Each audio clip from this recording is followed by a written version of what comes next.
Hi friends, this is Yawar Ali and you are watching solution channel. तो पिछले video में हमने मैटर को क्लासिफाई किया था फिजिकल बेस पर। फिजिकल बेस पर हमने मैटर को क्लासिफाई किया था as a solid, liquid, gas, plasma, BEC and fermionic condensate. Solid, liquid and gas, these three state of matter are interconvertible। अगर हम टेम्परेचर और प्रेशर की डिफरेंट कंडीशंस लेते हैं, मान लीजिए हमने सॉलिड को हीट किया तो फिर ये लिक्विड में कन्वर्ट हो जाएगा, लिक्विड को हीट करेंगे तो फिर ये गैस में कन्वर्ट हो जाएगा। सेम एज रिवर्स, अगर हमने गैस को कूल किया तो फिर ये लिक्विड में, लिक्विड को कूल किया तो फिर ये सॉलिड में कन्वर्ट हो जाएगा। अगर हम प्रेशर की बात करें तो सॉलिड और लिक्विड जो होते हैं वो जनरली अनअफेक्टेड रहते हैं प्रेशर से, लेकिन गैसेस जो होती हैं वो कंप्रेस हो जाती है और कंप्रेस होकर लिक्विड में कन्वर्ट की जा सकती हैं। यहाँ तक तो हमने पढ़ा था। आज हम मैटर को केमिकल बेस पर क्लासिफाई करेंगे, तो जल्दी से इसका स्क्रीनशॉट ले लीजिए, इसके बाद हम स्टार्ट करते हैं। ठीक है, हो गया? ठीक है, ओके। तो अब हम मैटर को क्लासिफाई करेंगे केमिकल बेस पर। तो केमिकल बेस पर मैटर को हम टू टाइप से क्लासिफाई कर सकते हैं, pure substance and impure substances. तो सबसे पहले हम बात करेंगे प्योर सब्सटेंसेस की। प्योर सब्सटेंसेस क्या होते हैं? प्योर सब्सटेंसेस जो होते हैं ये एक ही टाइप के पार्टिकल से बने हुए होते हैं। ये पार्टिकल्स एटम भी हो सकते हैं और मॉलिक्यूल भी हो सकते हैं। तो प्योर सब्सटेंसेस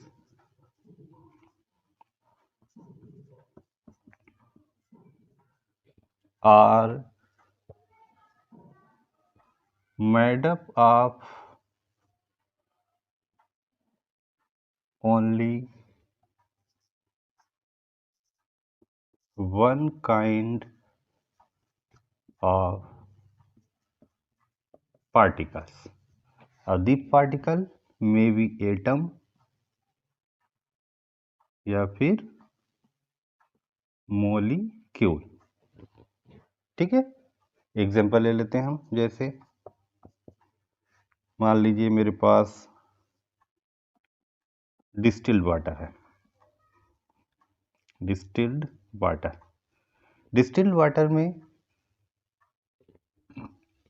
सारे के सारे पार्टिकल H2O ही होते हैं।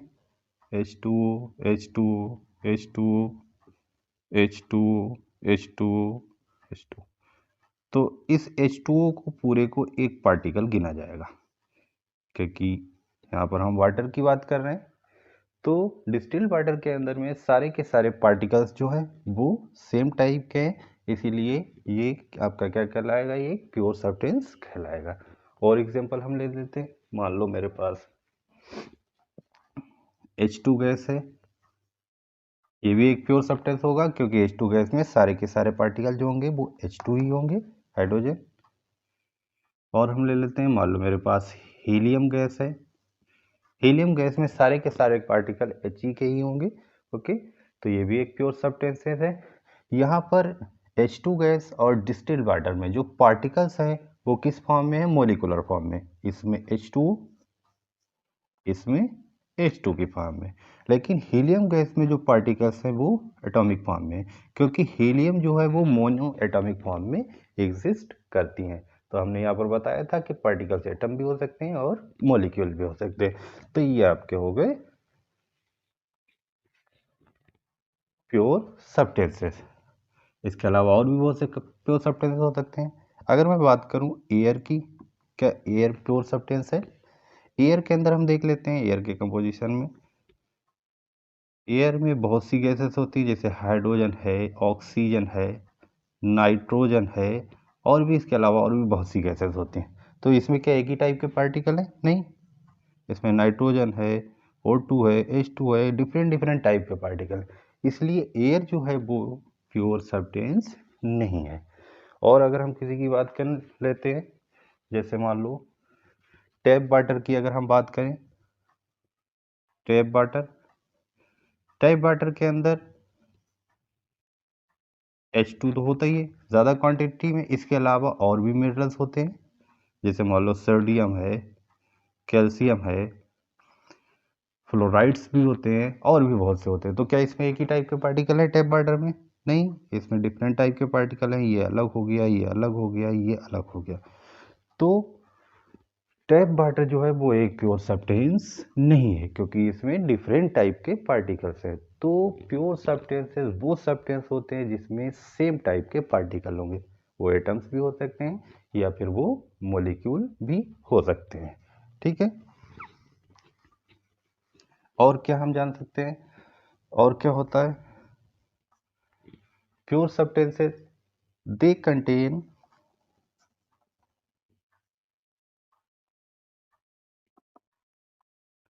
Sharp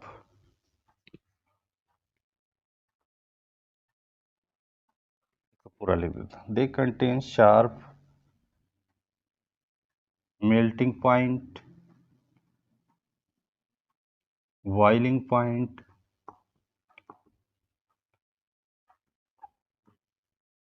etcetera. और भी इसी टाइप की प्रॉपर्टी जो होती है वो शार्प होती हैं। तो they contain sharp property, melting point, boiling point, freezing point, etcetera. क्यों क्यों शार्प रखते हैं? क्योंकि इनमें इम्प्योरिटी नहीं होती है।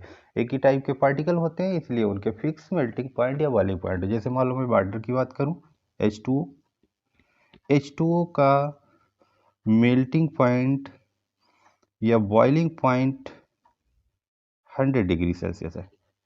तो ये 100 डिग्री सेल्सियस पर जाकर बॉयल हो जाएगा। लेकिन अगर मैं इसमें कोई इम्प्योरिटी मिला दूं, मान लिया कोई भी इम्प्योरिटी, अदर इम्प्योरिटी मैंने मिक्स कर दी, तब अभी क्या इसका मेल्टिंग पॉइंट, सॉरी, इसका बॉइलिंग पॉइंट यही रहेगा? नहीं, इसका बॉइलिंग पॉइंट कुछ कम भी हो सकता है और कुछ ज़्यादा भी हो सकता है, डिपेंड करता है इसमें प्रेजेंट इम्प्योरिटी।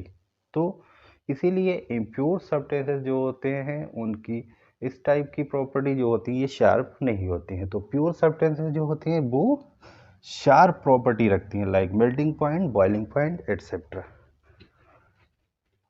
और हम बात करते हैं प्योर सब्सटेंसेस जो होते हैं, इनको 2 टाइप से डिवाइड करते हैं।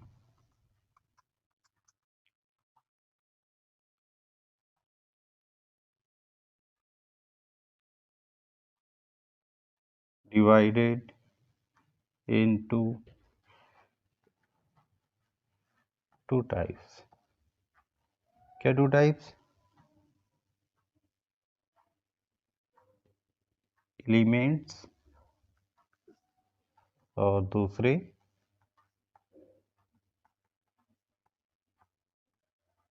कंपाउंड। ठीक है, तो चलिए अब हम एलिमेंट पर बात करते हैं। ओके, इसको कर लीजिए, मिटा दें। ठीक है, ओके। तो हम बात करेंगे एलिमेंट्स की कि ये एलिमेंट क्या होते हैं। एलिमेंट्स, तो एलिमेंट्स पीरियोडिक टेबल में आपने देखा होगा कि जो एटम्स होते हैं वो इस टाइप से लिखे होते हैं, जैसे हाइड्रोजन हो गया, हीलियम हो गया, नाइट्रोजन हो गया, ऑक्सीजन हो गया, सल्फर हो गया, फास्फोरस हो गया, एटसेट्रा। ये एलिमेंटल फॉर्म है, क्योंकि रियल फॉर्म में जो होता है हाइड्रोजन जो होता है वो H2 की फॉर्म में एग्जिस्ट करता है, हीलियम इसी फॉर्म में एग्जिस्ट करता है, नाइट्रोजन N2 की फॉर्म में एग्जिस्ट करता है, ऑक्सीजन O2 की फॉर्म में एग्जिस्ट करता है, ओके, सल्फर इसी फॉर्म में एग्जिस्ट करता है, फास्फोरस, सल्फर सॉरी एसिड की फॉर्म में एग्जिस्ट करता है, फास्फोरस P4 की फॉर्म में एग्जिस्ट करता है। लेकिन ये फॉर्म जो होती है एलिमेंटल फॉर्म है। Okay,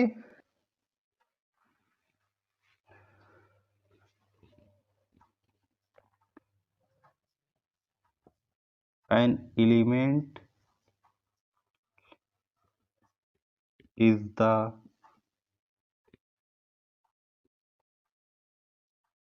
group of same type of atom। तो एक एलिमेंट जो होता है वो सेम टाइप के एटम का ग्रुप होता है। कैसे? जैसे मान लो मैं बात करूं कार्बन की, तो एलिमेंटल फॉर्म में पीरियोडिक टेबल में कार्बन को इस टाइप से लिखते हैं, जबकि कार्बन जो होता है वो 3 आइसोटोपिक फॉर्म में होता है, कार्बन 12, कार्बन 13, कार्बन 14। क्या इन सभी फॉर्म को आइसोटोपिक फॉर्म को पीरियोडिक टेबल में अलग अलग लिखा गया? नहीं, इन सबको एक ही जगह पर इस फॉर्म में लिखा गया है। ओके, इसीलिए इस फॉर्म को यानी कि एलिमेंटल फॉर्म को क्या बोलते हैं? Group of same type of atom. इन सभी की एवरेज फॉर्म को इस टाइप से लिख लेते हैं। तो एलिमेंट क्या है? An element is the group of same type of atom. Okay, ऐसे ही और भी एलिमेंट जो होते हैं उनके भी बहुतों के आइसोटोप्स हैं। उन सभी आइसोटोप की कंबाइंड फॉर्म को हम पीरियोडिक टेबल में इस तरह से लिख देते हैं। तो एक एलिमेंट क्या है? Element is the group of same type of atoms. Okay,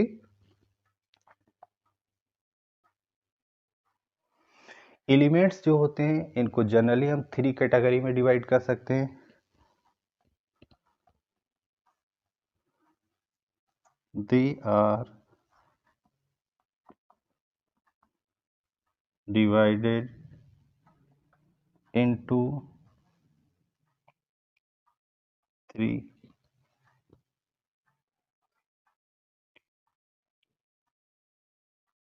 category. क्या? मेटल, नॉन मेटल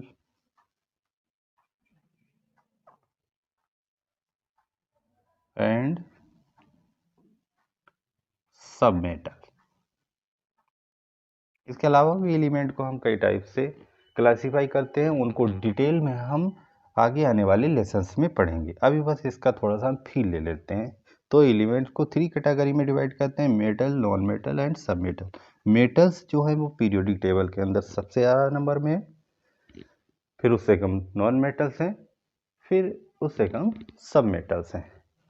तो मेटल्स में जैसे मान लिया Fe हो गया, कॉपर हो गया, कैल्शियम हो गया, एटसेट्रा। नॉन मेटल्स में जैसे ऑक्सीजन हो गया, नाइट्रोजन हो गया, कार्बन हो गया, एटसेट्रा। सब मेटल में जैसे सिलिकॉन हो गया, जर्मेनियम हो गया, एटसेट्रा। ओके, तो इनकी 3 कैटेगरी हो गई। और क्या हम बता सकते हैं इसमें? एलिमेंट के जो पार्टिकल्स होते हैं, जिन पार्टिकल से एलिमेंट बना होता है, ये पार्टिकल्स जो होते हैं ये एग्जिस्ट करते हैं एटॉमिक फॉर्म में या फिर मोलिकुलर फॉर्म में। जैसे देखिए, कैल्शियम एग्जिस्ट करता है Ca मोनोएटॉमिक फॉर्म में, कॉपर भी मोनोएटॉमिक फॉर्म में एग्जिस्ट करता है, आयरन भी मोनोएटॉमिक फॉर्म में एग्जिस्ट करता है। ओके, लेकिन ऑक्सीजन, नाइट्रोजन ये डाइएटॉमिक फॉर्म में एग्जिस्ट करते हैं। तो पार्टिकल्स ऑफ एलिमेंट एग्जिस्ट कर सकते हैं, या तो वो एटॉमिक फॉर्म में होंगे या फिर वो मोलिकुलर फॉर्म में होंगे। तो ये तो हमारे हो गए एलिमेंट। अब हम बात करेंगे कंपाउंड्स की। ओके, ठीक है, इसको रफ कर देते हैं। तो अब हम बात करेंगे कंपाउंड्स की। कंपाउंड्स, ये कंपाउंड क्या होते हैं? एक वर्ड और आपने सुना होगा, मोलिक्यूल। मोलिक्यूल और कंपाउंड में क्या डिफरेंस हो सकता है? तो कंपाउंड जो होते हैं ये डिफरेंट टाइप ऑफ एटम्स के बने हुए होते हैं, और मोलिक्यूल्स जो होते हैं वो डिफरेंट टाइप ऑफ एटम्स के भी हो सकते हैं और सेम टाइप ऑफ एटम्स के भी हो सकते हैं। ओके, जैसे मान लो मैं बात करूं NaCl, CH4, N2O2। तो ये सारे ही क्या हैं? ये मोलिक्यूल्स हैं। ये सारे ही क्या हैं? मोलिक्यूल्स हैं। लेकिन इसमें NaCl और CH4 को हम कंपाउंड भी बोल सकते हैं। ओके, क्यों? क्योंकि इसमें 2 टाइप के एटम है, एक सोडियम और एक क्लोरीन। इसमें भी 2 टाइप के एटम है, कार्बन और हाइड्रोजन, लेकिन इसमें सेम टाइप के एटम है। ओके, तो इसलिए हम इनको जो है कंपाउंड भी बोल सकते हैं। ठीक, तो कंपाउंड की प्रॉपर डेफिनेशन क्या हो जाएगी? तो compound are those molecules which are made up of different kind of atoms and bonded chemically. Okay,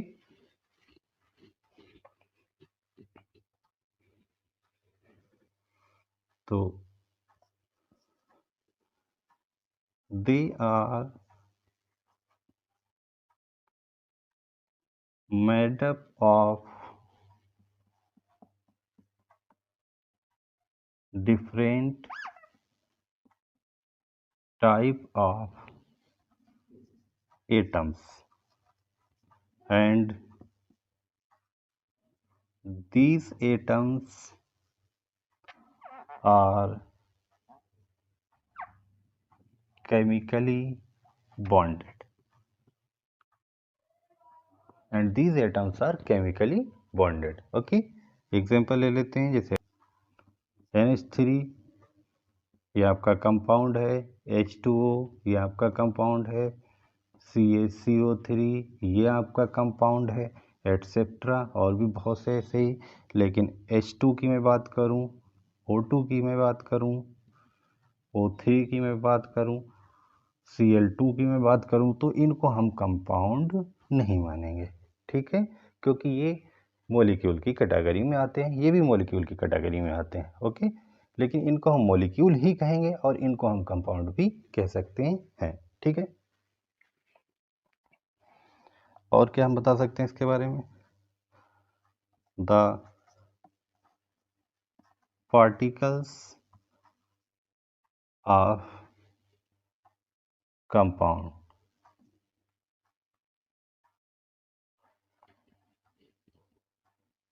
may be atom और आयंस, यानी कि कंपाउंड के जो पार्टिकल्स होते हैं, पार्टिकल्स जिनसे ये बने हुए होते हैं, जैसे nitrogen, hydrogen, hydrogen oxygen, calcium, carbon, oxygen, तो ये पार्टिकल्स ऑफ कंपाउंड में भी एटम्स और आयंस। किसी कंपाउंड के पार्टिकल एटम भी हो सकते हैं, आयन भी हो सकते हैं। जैसे मान लो मैं एग्जांपल ले लेता हूँ, मैं बात करूँ NaCl की, तो NaCl में Na और Cl के बीच में आयनिक बॉन्ड होता है, ये आयनिक फॉर्म में टूट जाते हैं। तो यहाँ पर जो कॉन्स्टिट्यूएंट पार्टिकल्स हैं वो किस फॉर्म में है? आयंस की फॉर्म में। ओके, अगर मैं बात करूँ CH4, तो यहाँ पर CH4 एक आयनिक कंपाउंड नहीं, ये कोवेलेंट कंपाउंड है, इसमें कार्बन और हाइड्रोजन के बीच में कोवेलेंट बॉन्ड होता है। ओके, तो इसमें ये आयन फॉर्म में नहीं टूटेगा, इसमें जो पार्टिकल्स होते हैं वो किस फॉर्म में? एटम्स की फॉर्म में। ओके, इसके अलावा हम और भी बहुत से एग्जांपल ले सकते हैं, जैसे मान लिया C2H6 एथेन, इसमें भी पार्टिकल जो है वो एटम की फॉर्म में है। अगर मैं बात करूं CaCO3 कैल्शियम कार्बोनेट, तो ये आयनिक कंपाउंड है, इसमें जो कॉन्स्टिट्यूएंट पार्टिकल्स हैं वो आयन की फॉर्म में होते हैं, ठीक है, समझ गए होगे। ओके, और क्या हम ले सकते हैं? तीसरा पॉइंट, इसको मैं मिटा देता हूँ। ओके, यहाँ पे थर्ड पॉइंट लिखता हूँ, ठीक। तो property of compound are different than their particles, यानी कि कंपाउंड की जो प्रॉपर्टी होती हैं वो अपने पार्टिकल से डिफरेंट होती हैं। तो the properties of compounds are different than their particles, यानी कि जिन पार्टिकल से कंपाउंड, इसको मिटा देता हूँ मैं, जिन पार्टिकल से कंपाउंड बने हुए होते हैं उनकी प्रॉपर्टी और कंपाउंड की प्रॉपर्टी जो होती हैं वो डिफरेंट होती हैं। चलिए एग्जांपल से हम इसको समझते हैं कैसे। मान लीजिए मैं वाटर की बात करता हूँ, तो वाटर में क्या क्या होता है?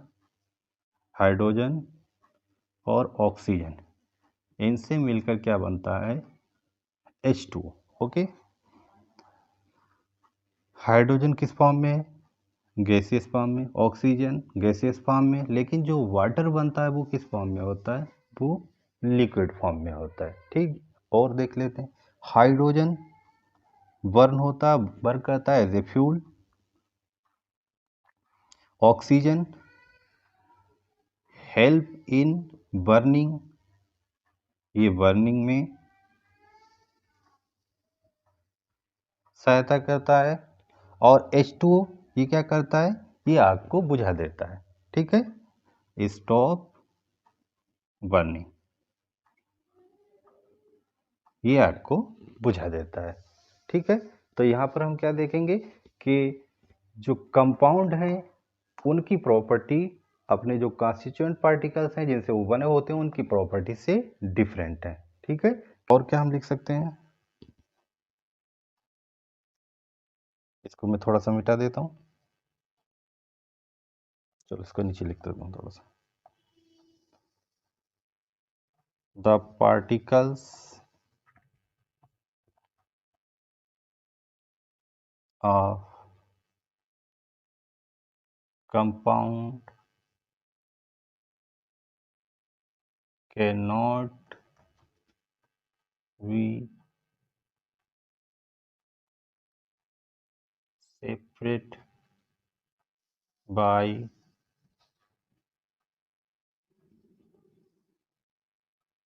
physical methods।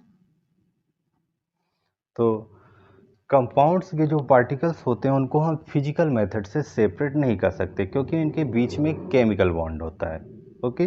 तो इनको सेपरेट करने के लिए मुझे केमिकल मेथड यूज करना पड़ेगा। जैसे मान लो इलेक्ट्रोलिसिस का अगर हम यूज करते हैं तब हम इनके पार्टिकल्स को सेपरेट कर सकते हैं, यानी कि अलग अलग कर सकते हैं। फिजिकल मेथड से हम इसके पार्टिकल को सेपरेट नहीं कर सकते। फिजिकल मेथड जैसे मान लिया आपने वाटर लिया और वाटर को हीट कर दिया, तो क्या हाइड्रोजन ऑक्सीजन अलग अलग हो जाएंगे? नहीं, वाटर को आप हीट करेंगे, वाटर जो होगा वो वेपर फॉर्म में आएगा और वेपर फॉर्म बन के उड़ जाएगा, ओके। तो जनरली हीट करना, ओके, या और कोई फिजिकल मेथड का यूज करना, तो इन मेथड से जो है हम इनके पार्टिकल्स, कंपाउंड के पार्टिकल्स को सेपरेट नहीं कर सकते क्योंकि इनके बीच में केमिकल बॉन्ड होता है, ठीक है। तो और हम क्या ले सकते हैं कंपाउंड्स के बारे में, इसको मैं मिटा देता हूँ। Fifth point, compounds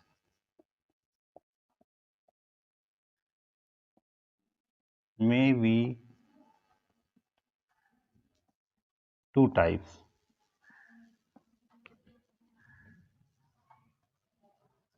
organic and inorganic. Compound जो होते हैं वो आपके टू टाइप के हो सकते हैं, ऑर्गेनिक कंपाउंड और इनऑर्गेनिक कंपाउंड। तो इनके बारे में हम जरा थोड़ी थोड़ी सी बात कर लेते हैं कि ऑर्गेनिक कंपाउंड क्या होते हैं, इनऑर्गेनिक कंपाउंड क्या होते हैं।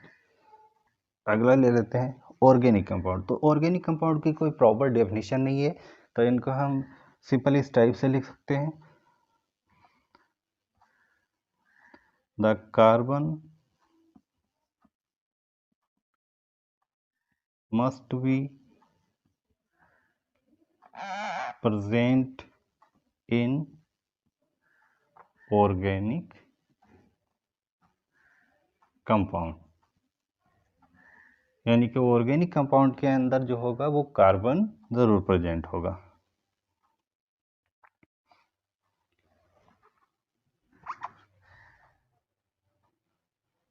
दे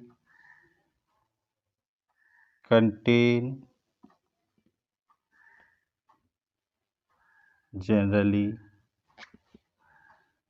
कार्बन हाइड्रोजन बॉन्ड। और कैसे हम पहचान सकते हैं कि कार्बनिक कंपाउंड में कार्बन और हाइड्रोजन बॉन्ड मेनली प्रेजेंट होता है। एग्जाम्पल अगर हम लें जैसे CH4, तो CH4 के अंदर कार्बन हाइड्रोजन बॉन्ड है, C2H6 कार्बन हाइड्रोजन बॉन्ड है, ग्लूकोज C6H12O6 इसमें भी कार्बन हाइड्रोजन बॉन्ड है। इसके अलावा और भी एटम्स हो सकते हैं, ठीक है। तो एक तो कार्बन जरूर प्रेजेंट होगा ऑर्गेनिक कंपाउंड के अंदर, दूसरे ऑर्गेनिक कंपाउंड में कार्बन हाइड्रोजन बॉन्ड भी होता है। जहाँ पर कार्बन होता है वहाँ पर मोस्टली हाइड्रोजन भी जरूर होता है, ओके। और ऑर्गेनिक कंपाउंड के बारे में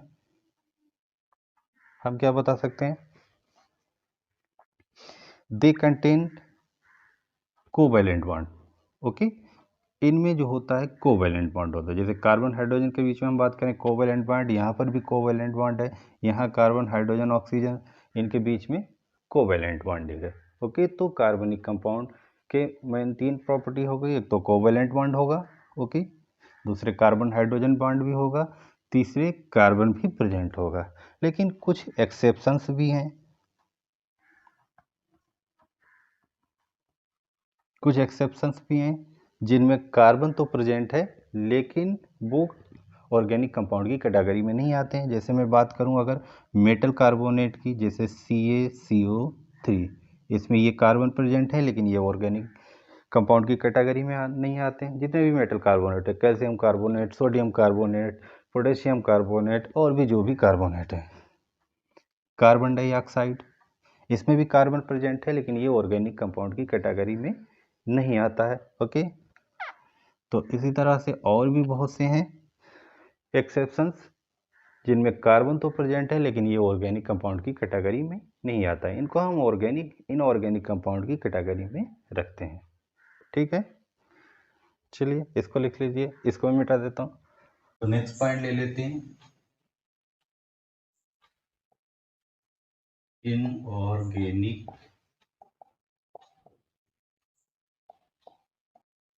कंपाउंड। ऑर्गेनिक कंपाउंड को छोड़कर जितने भी कंपाउंड हैं वो सभी इनऑर्गेनिक कंपाउंड की कैटेगरी में आते हैं। ओके, इनऑर्गेनिक कंपाउंड जो होते हैं वो मोस्टली आयनिक बॉन्ड रखते हैं, इसके अलावा अदर बॉन्ड भी हो सकते हैं। इनऑर्गेनिक कंपाउंड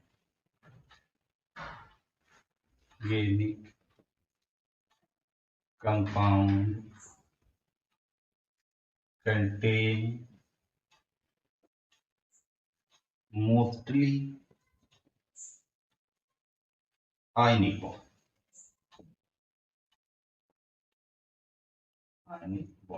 और इसके अलावा अदर बॉन्ड भी हो सकते हैं। चलिए कुछ एग्जांपल ले लेते हैं।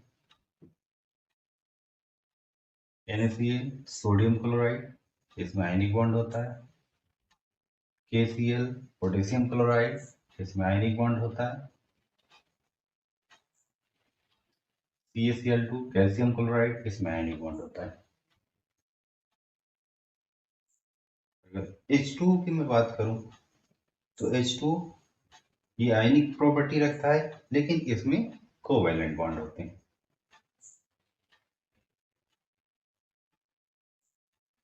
HCl हाइड्रोक्लोरिक एसिड, इसमें आयनिक प्रॉपर्टी ज्यादा होती है, आयनिक कंपाउंड के अंदर में आता है लेकिन इसमें कोवैलेंट बॉन्ड होता है। ओके, तो इनऑर्गेनिक कंपाउंड जो होते हैं वो मोस्टली आयनिक बॉन्ड रखते हैं लेकिन इनमें कोवैलेंट बॉन्ड भी हो सकते हैं। ठीक है, तो इनमें कोवैलेंट बॉन्ड होते हैं,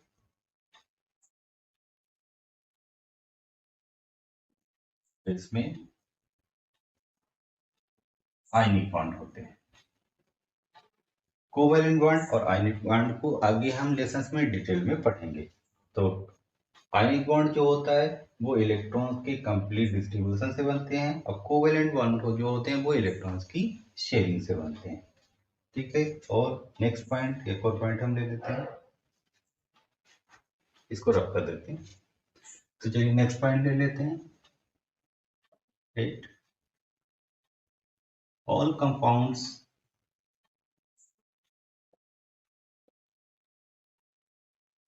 may be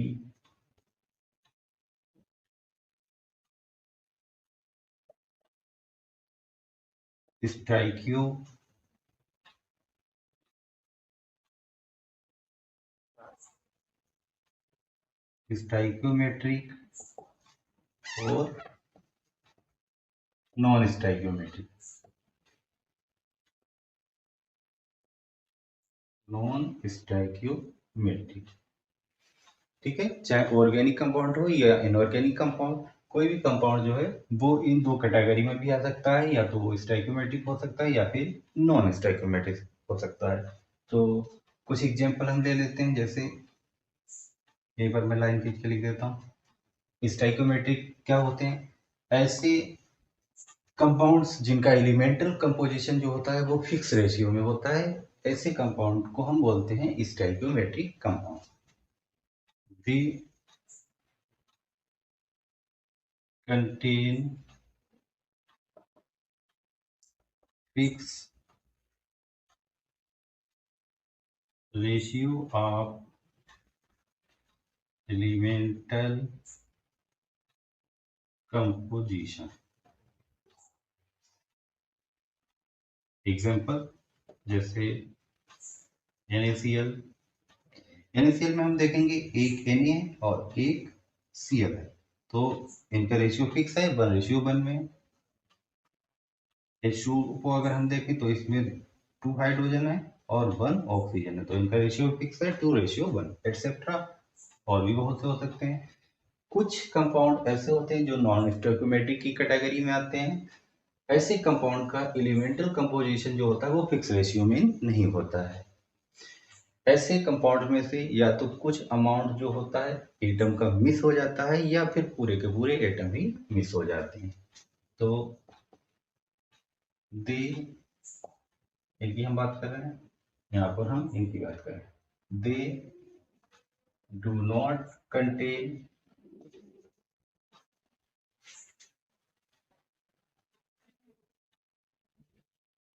fix ratio of elemental composition. ठीक है, इसमें कुछ एग्जांपल ले लेते हैं, जैसे FeO, iron oxide. Iron oxide में जो होता है सम अमाउंट ऑफ आयरन जो होता है वो मिस हो जाता है, और यहाँ पर ये पूरा बन नहीं होता है। इसका कुछ अमाउंट होता है 0.98 और ये ऑक्सीजन पूरा 1 होता है। तो यहाँ पर रेशियो में कुछ गड़बड़ी आ गई। कॉपर सल्फाइड, कॉपर सल्फाइड के अंदर सल्फर तो पूरा 1 होता है, लेकिन कॉपर जो होता है वो कुछ ज्यादा हो जाता है 1 से, यानी कि 1.7। तो यहाँ पर भी एलिमेंटल कंपोजिशन में कुछ गड़बड़ी आ गई। इसके अलावा और भी कई इसके एग्जाम्पल हो सकते हैं जिनको हम क्लास 12th में पढ़ेंगे। तो यहाँ तक हो गए हैं प्योर सब्सटेंसेस। नेक्स्ट वीडियो में हम लेकर आएंगे इम्प्योर सब्सटेंसेस जिनको मिक्सचर भी बोलते हैं। तब तक के लिए आपसे विदा लूँगा और आप लोग अच्छे से पढ़ाई करते रहिए और हमारे वीडियो को ज़्यादा से ज़्यादा लाइक शेयर और सब्सक्राइब कीजिएगा। ठीक है, थैंक यू।